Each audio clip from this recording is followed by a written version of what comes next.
Oh, dude, you lost by what? Like a point and a half in guillotine, or did you end up surviving? I haven't been checking that because I thought I was so good. Oh, no. I got to 93 point something. Yeah, Nico Collins and Dalton Schultz were okay. I think I needed 20 points and I got like, Second is 95.16. yep, I'm That, 93.54. see, I'm really nervous about this next week because I have Bijan, Jamar, and Chase Brown all on bye. Well, if I'm the one gone, then Saquon's about to be available. But I have no money. So I'm Oh, not getting Saquon.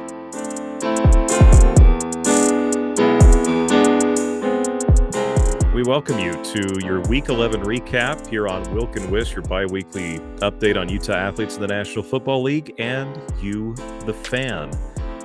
Well, Colt, before we get started, I got a text from a listener during Sunday's action.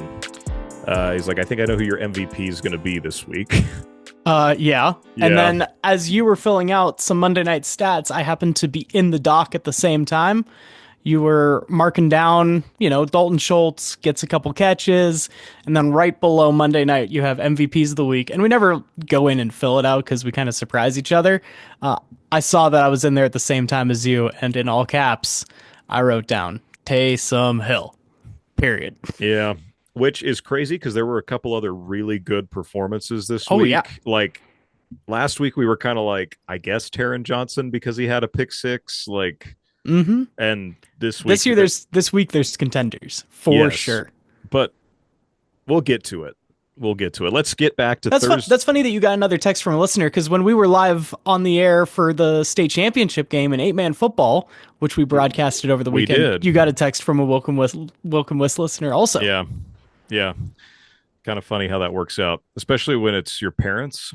Like Oh yeah. mom texted during the game, dad texted on Sunday. Kind of funny, but let's get to the rundown. Philly beats Washington on Thursday Night Football. Bobby Wagner with 8 tackles for the Commanders. This game actually went a lot like I thought it was going to go. Philly just simply a better team as presently constituted. Not to take away anything that Washington's done. It's just some losses like this are going to happen for the And Commanders. Philly proved exactly how you can beat them, and it's what we've been saying. They are so slow getting off the mat, and then Saquon wears you down. It's that old Derrick Henry effect, that any team that has a decent running game effect right now, where the runners get stronger and get faster as the game goes on. That's one of the advantages of having one of the really good ones. But if you can really attack and you have a potent offense at the beginning of a game, like maybe Detroit or a couple of these teams the Philly's going to see in the playoffs, and now Washington can take this film and use it if they're going to see each other in the wild card round, something like that. You just got to jump out to a huge lead, let those mistakes for Philly really bite them, and Yeah, then hope they can't catch you. And then hope because they're playing from behind so much that they can't rely on that running game that yeah, normally lets them chug a right. chug. Yeah, Bobby Wagner, though, I mean, he's a part of that surprisingly good Washington. When Philly was shut out and had such few points in the first half, Bobby Wagner was a big part of it. And this Mm-hmm. Washington off defense in general, really surprising a lot of people. Talk about surprising. There were two games, and this starts it. I want to get some thoughts from you when we talk about fans. I, for my money, the two best rivalries in the NFL played this week, and they both came down to the final drives. They were one score games. The first one, both were heartbreaking, depending on which side you were on, and both have been very one sided. Also, Green Bay gets their 11th straight win against the Chicago Bears, 20-19, off of a blocked field goal at the end of the game. It was long.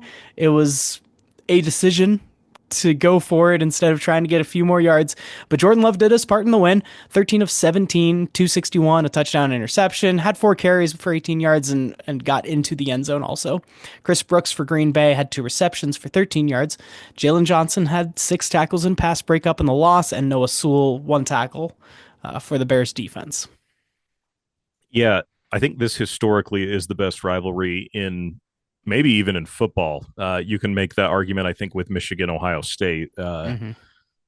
Oh, the I Bears, th- man. This Oh, is that's where I wanted to get your take though, because you're more college than NFL. I'm more NFL than college. I think that a lot of the college rivalries have stood the test of time, and like fans get a little bit more sure. excited about college rivalries than any NFL rivalries. But this is the one that has the deepest roots. Well, and I think part of it too, you usually just play your college rival once a year. These two are guaranteed to play twice, Twice. sometimes three times a year, depending on looking at the history of it. It's been a while since there's been three matchups, but it has happened, at least in my lifetime, once. And um, yeah, man, my brother does not like the Bears. He'll be the first to tell you that. There you go. As someone who's watched the Packers dominate most of his fanhood this series, right? Yeah, Bears fans going through it like Broncos fans were a week. It was literally a repeat. And you saw the viral tweet where the guy said, the Bears fan said, if the Packers do this to the Bears next week, I will delete my Twitter account. I don't think he's deleted it, but he did tweet out goodbye like yesterday, right Yep. after it happened, like he was eating crow. And because it literally happened. Brutal.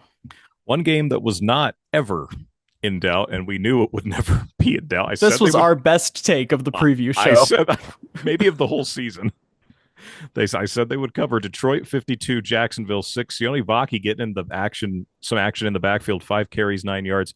Tim Patrick had 3 catches for 26 yards. Devin Lloyd for the Jaguars, 5 tackles. Polar ends of the spectrum here. I mean, Detroit is as good of a football team as there is right now. I think they are the best team in football right now. Even it's just crazy that without Aiden Hutchinson, they just don't care.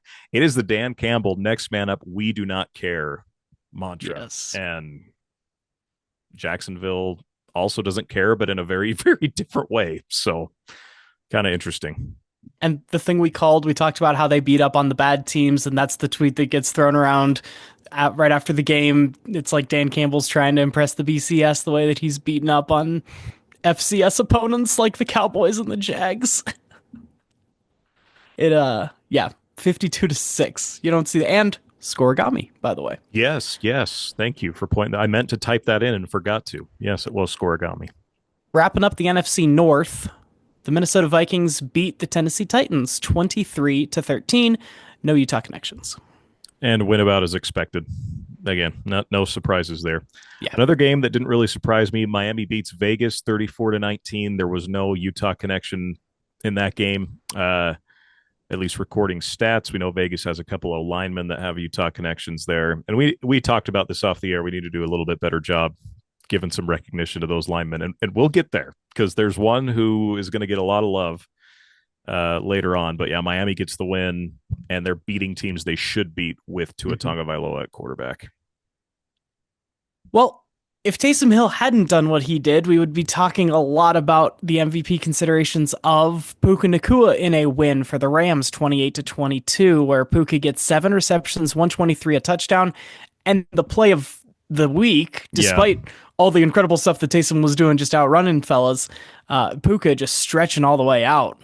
That's In the Sports Center end top zone 10. with that arch, that gate right by Gillette Stadium, that weird end zone that they have at Looked Gillette gorgeous. Stadium. Yeah, very cool.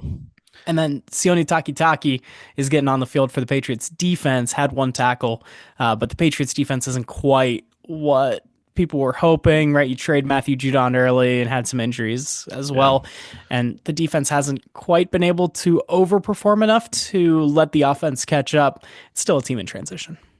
Sure. And you know, Sione was hurt early. He was on the pup for a long time. I think it's just taken him some time to get his legs back. Great photo with him and Puka after. Sione Yeah. played with his brother Kai. I'm sure there's been a lot of conversations between them over the years. So very cool. Okay, where to begin with New Orleans and Cleveland? 35-14. I didn't put this in the stat numbers for Taysom Cole, but he did throw a pick and he did have a lost fumble, but that doesn't matter. That's because true. everything else that he did was every other time he touched the ball was near gold. 7 carries, 138 yards. Looked like some numbers from that Rich Monticello game you and I did on Saturday morning. 3 rushing touchdowns for Taysom on 7 carries and a $138, 8 catches, 50 yards as well. Just, I mean, that would be phenomenal for your tight end. The way Taysom plays for like a half season, those numbers, and he did it in a game. Muhammad Diabate did have 7 tackles in a TFL for the Browns. Saints are 2-0 with the Riz at the helm for them. And this is why whenever you're trying to find fantasy starters, especially at a very variable position like the tight end, you don't look at who just finished at the top 10 for last year. You want to look at what they did each individual week. Because Yes. while we love Taysom, he's been giving you a point and a half for 4 weeks running. And then he does this when no one's starting him. And then next week, people are going to rush to the waiver wire. You're going to start Taysom Hill, and he'll go back to getting one reception for -1 yards, 2 carries for 12 yards, and you're going to regret your life decisions. But we get to have this week, and it was Mm, great. it was cool. It was really cool. Like I said, got a text from my dad, so I'm assuming Taysom's your MVP on Monday. I said, Yes. I said you would assume correct. Puka probably would have needed to catch 2 more touchdowns and maybe had another 50 to 75 yards to Yeah. be in consideration. I mean, that's how good Taysom was. And and even if it was one of those kind of stat lines, the fact that it's Taysom and it's fun and they did it Yeah, in a win where the win happened because of Taysom. The rest of the offense was kind of shaky, and then he would step in and just give them the jolt. he scored 18 points, 18 of their 35. So yeah, literally And Taysom that's being a the big part difference of in their it. game. Mm-hmm. The Indianapolis Colts get a 1-point win over the New York Football Jets, 28-27. Julian Blackmon, 1 tackle. Matt Gay, 3 for 3 with a long 56, pretty good. 1 extra point.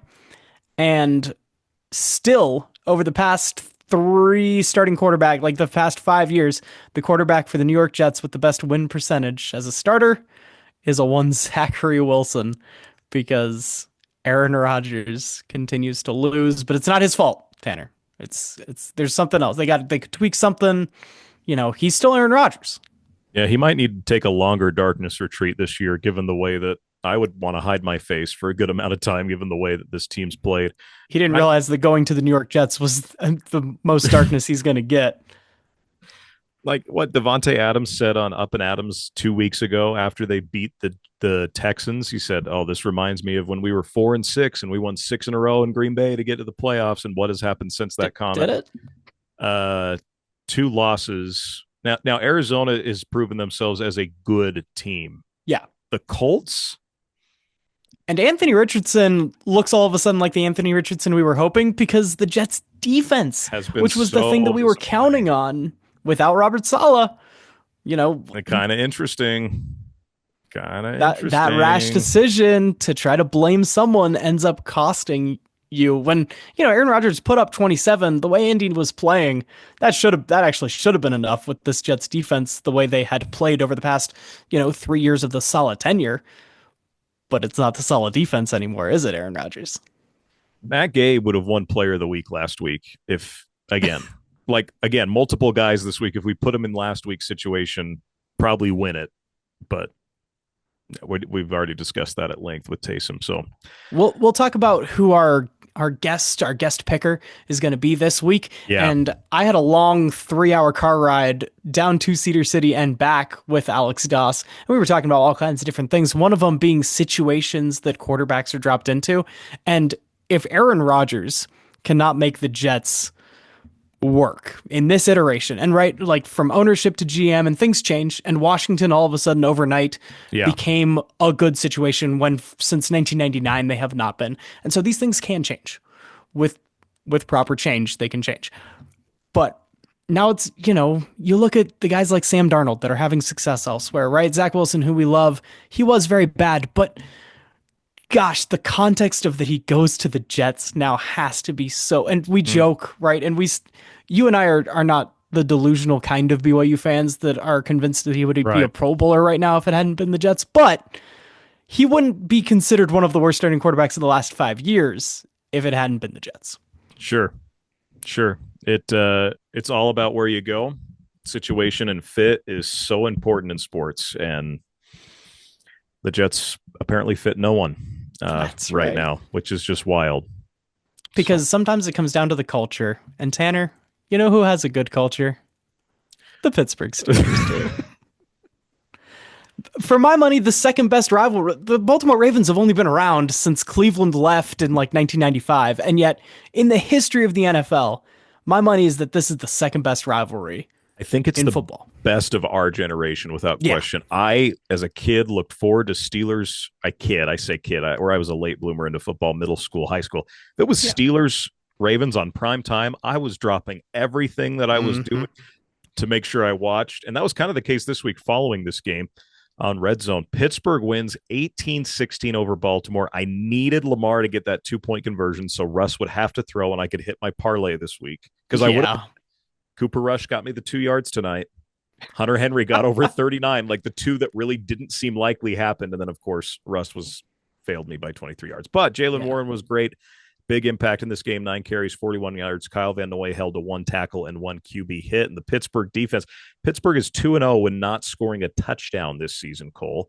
And in those two wins, the rest of the AFC North, the division, is 0-3 in those specific weeks. So Pittsburgh's the only team in your division that doesn't score a touchdown on those two different weeks, and they were the only team in the division to win on That's those 2 weeks. wild. Justin Tucker 0 for 2 had two missed field Yeah. goals, which is still shocking. Then they go for two, so they don't give him another chance at a PAT here. And Pittsburgh gets there with 6 Chris Boswell field goals. The torch has been passed. It's And wild, man. Boz being on my fantasy team had edged me out in a couple of matchups. The Tucker thing makes me sad because he's been so good for so long, but it happens.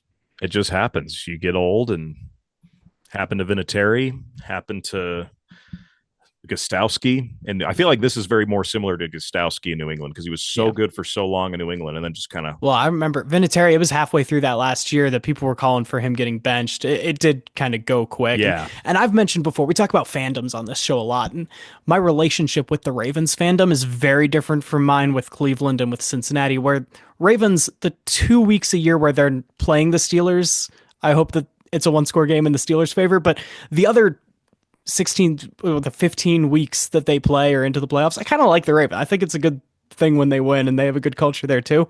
And so Justin Tucker, even for me, a Steelers fan, seeing him start to fail when it's not against the Steelers, it is very sad. But this week I was okay with it. Talking about our guest this week and a couple avid listeners to this show, the Denver Broncos got a big win, and I predicted it, and I didn't think it would go this well No, for Denver. Crushing Atlanta 38-6. And listen to this stat line for all these guys. Devon Vele had 4 receptions and 66 yards, and he was a target for Bo Nix. Cody Barton, 4 tackles, a pass deflection, and interception. And when he got that one, I was thinking early on that Cody Barton was going to be an early contender on a elite defensive performance like this and getting the interception, but then it ends up not being close, and Taysom does what he does. Jonah Ellis, 1 tackle, 1 sack, 1 tackle for loss, quarterback hit.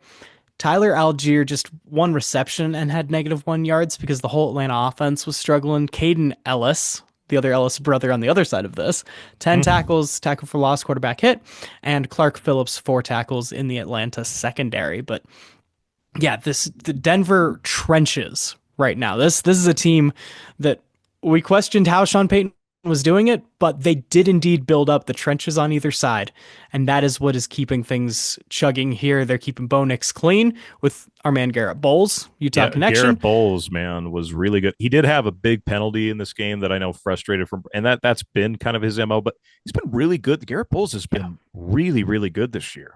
Yeah, like he's really good. Going to earn a contract extension. There was questions about that because there were questions about where this Broncos team was just in the context of their rebuild. But if you're a top 16, top half of the league left tackle, you keep getting paid and you got to keep him around. And Garrett Bowles is that guy for an offensive line that is exceeding expectations also. Without question. Without question. Yeah, a lot of connections in this game. By the way, I didn't realize this. Caden and Jonah have a brother who plays for the Patriots, Christian Ellis. He has no Utah connection because he played his high school ball in Colorado and then went to the University of Idaho. Oh my goodness. So there's literally a third Ellis. I meant to point this out last week because I realized I'm like, oh, Ellis, that's spelled the same. So I went and looked them all up. Yet nope. The dad, who's a D-line coach at Utah, had taken a job. He was at Judge Memorial as the head coach, had taken a job at a high school in Colorado during Christian's time. So Christian never had I mean, maybe any he played Utah some little league ties. ball in Utah. Probably, yeah. So I'm sure we probably should start adding him to the list, but there is a third Ellis out maybe there. they were junior Jazz, right? Maybe they were playing a little Yeah. basketball when they were that young, and we can tie him in. Say the line, Bart. Faithful Faithful then, then, faithful faithful now. now. The Steelers or the Seahawks, excuse me. I don't know where I got Pittsburgh from. Defeat the Niners 20-17 on a last-minute scramble from one Geno Smith. Fred Warner just had 3 tackles in this game. San Francisco, man, is this division is so wonky right now. 3 5-5 teams and a 6-4 team, and likely only one of them is going to get a playoff spot because of how good the NFC North is, taking up a couple of those spots, and the NFC East with Philadelphia and Washington at the top of that. Man, I tell you, this division is going to get real wonky down. It's already getting wonky, and there's going to be some wonky stuff happen in these division matchups. There's still some subtle East Coast bias in the national media reporting of even the NFL, right? You'd think the NFL is a little bit beyond that, whereas college football, it makes sense. You get Right. Pac-12 after dark, it's more judgment call based, right? But even some of the main NFL talking people, sometimes when there's only 3 games in the afternoon slate and one is really, really good, and it's like the West Coast teams playing in the other two, you don't pay attention to it as much. And so, but the chaos and the status right now of the NFC West is something that is getting national attention also because gun to your head, who is coming out of this division? I know you hope, and the Sure. Cardinals have the 1 game lead. It seems like they have the inside track and their offense is playing well. It could so easily be any of Drastically these 4 swing teams. for any. Yeah, it could one. I mean, watch San Francisco win out. Watch, Arizona's one injury. That's one thing Arizona doesn't have great is depth. One Yeah. injury away from Seattle's been inconsistent. The Rams are Stafford thin. and Cup and Nacua could just start Yeah, doing their thing. no, Anything could this happen. division's going to get wild down the stretch. Very, very happy for our good friend and listeners, Brant Stevens and Tommy Johnson. Cole, that was a good thing that happened in the afternoon and a reason people were really tuned into that game.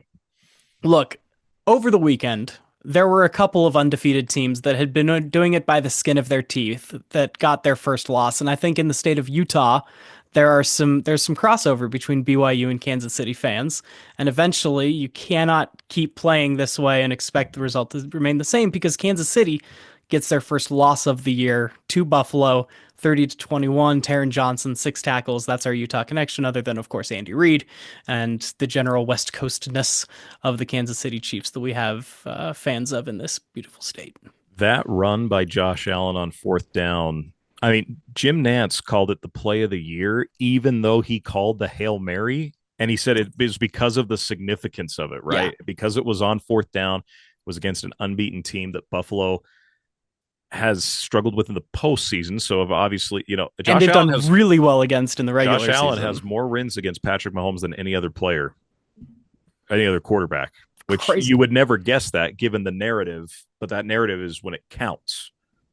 When it counts. So And the other teams in his division have been cycling through their quarterbacks because they can't get it figured out. So the ones he plays twice a year it's never the same guys twice. Yeah. And they play Kansas City every single year because the way the NFL schedules, It's beautiful. It creates parity and it's the best in the world. And we get Buffalo and Kansas City every single year because of it. And that's a great thing too. And we're going to again next year. Like you can already basically pencil that in, that that's going to happen next year.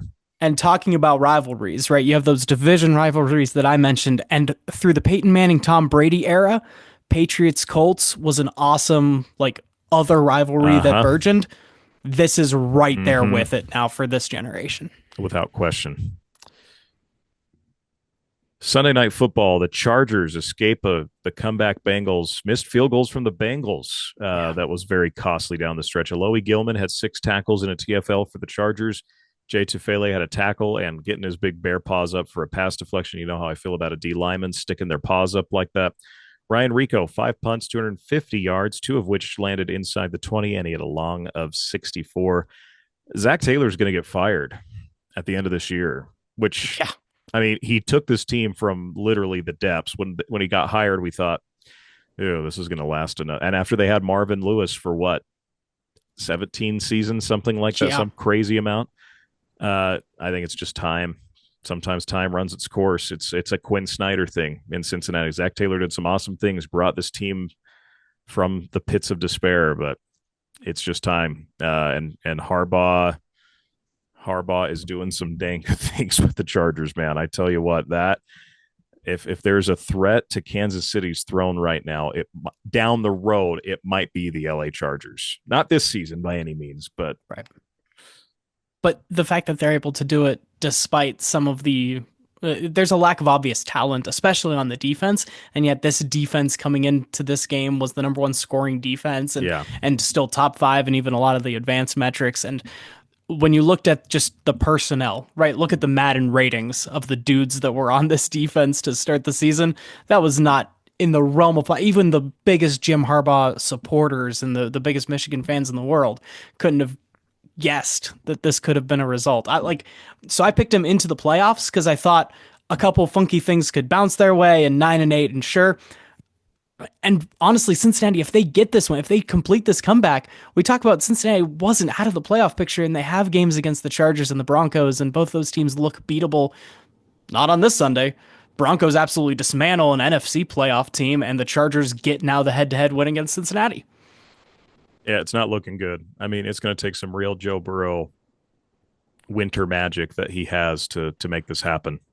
So, Oh, talk about one more thing, Jim Harbaugh. He's a big, just like offensive line guy, and I don't have a hat on today. I don't have the different hat, but I do have a T-shirt that I want to show, please do. and I got to make sure Zoom knows to like look at me, so I'm gonna talk while I do it. But are you a Star Wars guy, Tanner? Very much so. Yeah. That is, where did you get that? Internet.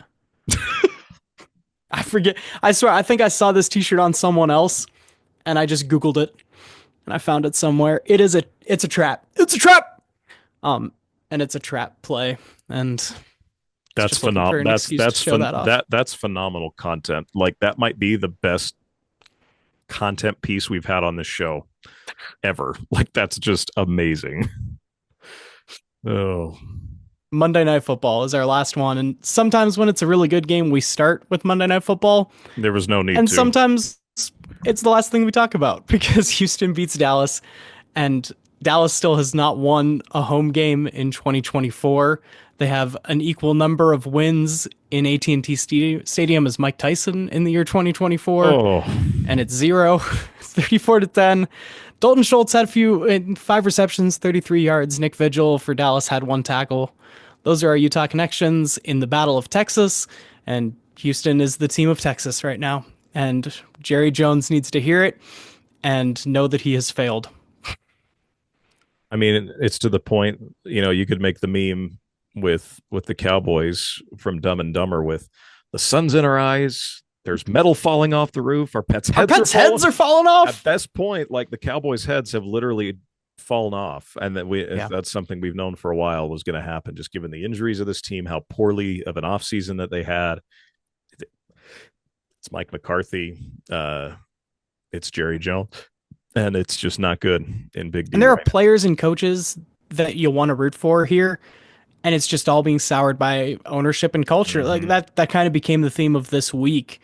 And when Jerry Jones is at the helm of this and he's desperately pulling whatever levers and talking about whatever thing he can to maintain his national relevancy or whatever it is that his goal is right now in life, it's bizarre. It's not winning football games. And if it is, all of a sudden he's bad at it. This is a guy that has one of the great turnarounds in NFL history. The way they turned that like late 80s Cowboys team, trade away Herschel Walker, get your picks, succeed with your draft picks, build that early 90s dynasty. He did great. He accomplished that and we don't take away from it. And Cowboys fans can enjoy it. And then Jerry Jones has not matched that for the 20 years since. And it kind of sucks. I mean, I'm on the side of hating the Cowboys. Usually they did beat the Steelers in one of those Super Bowls. I was too young to remember it, but I know that it happened and it was hanging over my head as a kid. But at some point you feel bad for everyone else in the organization, I guess. I'm a Dak guy. I'm a big Micah. You're a big Micah Parsons guy, him being at Penn State. Micah Parsons isn't one that makes it easy to root for him nowadays, but he's a good player. He's amazing. Yeah, it's bizarre. what's going on in Dallas. I mean, literally, you got metal chunks falling from the roof. Maybe Jerry does need to build another stadium and keep the Uh-oh. sun out of. Oh, it's just bad. It's just bad. Well, Cole, I'm excited for this week's guest. You've known Mr. Alex Doss for a long time, I have. and his connection is interesting, especially where he's a University of Oregon fan and a Bronco fan, and who has played for both. One Bo Nix. Going to Hmm. be a real interest. This is a perfect week to have him on. Going to be a real interesting conversation on Thursday. He came in as the delusional Oregon and Denver fan saying Bo Nix was actually going to do what Sean Payton said he would do. And three-quarters of the way through the season, Sean Payton might have made everyone that was talking about that kind of thing look foolish and make Doss look right because That's Bo Nix is looking good. it. I mean, what? Only threw a couple incompletions on Sunday. No interceptions, over 300 yards, 4 touchdown passes. It's going to be something to talk about on Thursday for sure. For sure. Appreciate you, brother. Glad we're both recovering from our slight. I don't even know what you call it. Let's just say we ate something that didn't agree with us, and there were Uh-huh. several of us, Alex Doss Doss included, included. that ended up on the IR with us on Sunday. Appreciate We you, had my a little friend. Lamar Jackson illness designation on our. That's right. That's pulling. I pulled several Lamars going back to our pro image days. Yes. Pulled several Lamars on Sunday. Appreciate you, my man. We'll catch up on Thursday. Great to see it. Once again, you're tuned into Wilk and Wiss. Hit that subscribe button here on YouTube, and you can catch the latest in all Utah athletes in the National Football League. And of course, we love to highlight you, the fan. We'll see you all on Thursday.